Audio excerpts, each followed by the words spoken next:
नमस्कार दोस्तों। क्या आपने कभी सोचा है कि आपकी सैलरी आने से पहले ही टैक्स क्यों कट जाता है? या बैंक इंटरेस्ट, प्रोफेशनल फीस और कॉन्ट्रैक्टर पेमेंट से टीडीएस क्यों डिडक्ट किया जाता है?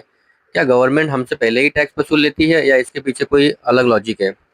अगर आपके मन में भी ये सवाल आ रहा है तो इस वीडियो को आखिर तक जरूर देखिए, क्योंकि आज मैं आपको टीडीएस का लॉजिक समझाने वाला हूँ, जिसे समझने के बाद टीडीएस आपको भी कंफ्यूजन नहीं लगेगा।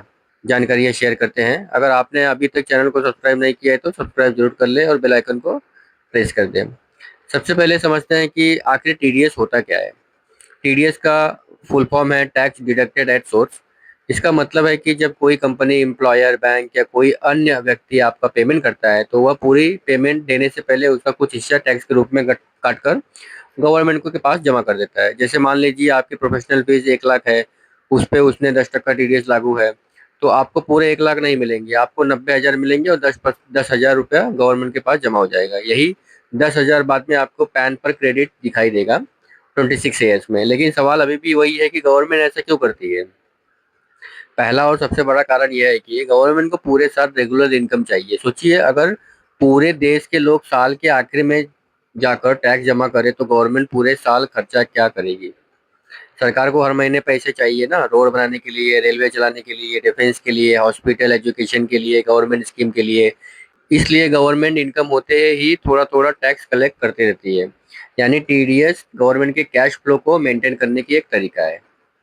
दूसरा बड़ा कारण यह है कि टैक्स एवेशन यानी टैक्स चोरी रोकना। मान लीजिए टीडीएस सिस्टम नहीं होता तो बहुत से लोग अपनी इनकम छिपा सकते थे और टैक्स नहीं भरते, लेकिन अब पेमेंट देने वाले ही पहले टैक्स डिडक्ट करके गवर्नमेंट को जमा कर देते हैं। इससे इनकम छिपाने काफी मुश्किल हो जाता है। यानी टीडीएस टैक्स कंप्लायंस बढ़ाने में बहुत बड़ी भूमिका निभाता है।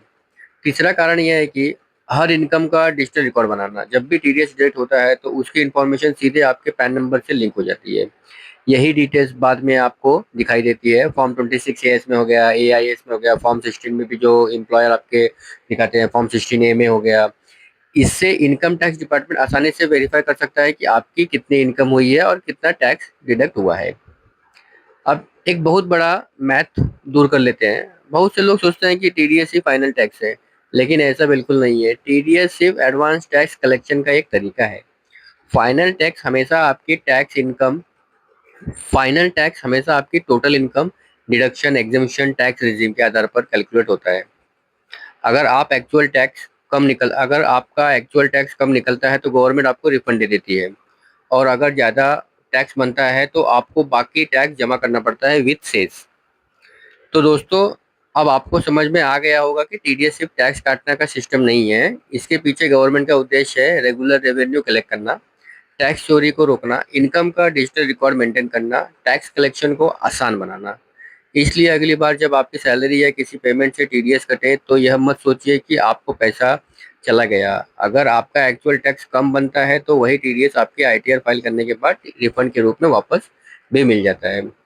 अगर आपको यह जानकारी यूजफुल लगी हो तो वीडियो को लाइक जरूर करें। अगर आपके मन में टीडीएस या इनकम टैक्स से जुड़े कोई भी सवाल है तो आप मुझे कमेंट करके जरूर पूछ सकते हैं।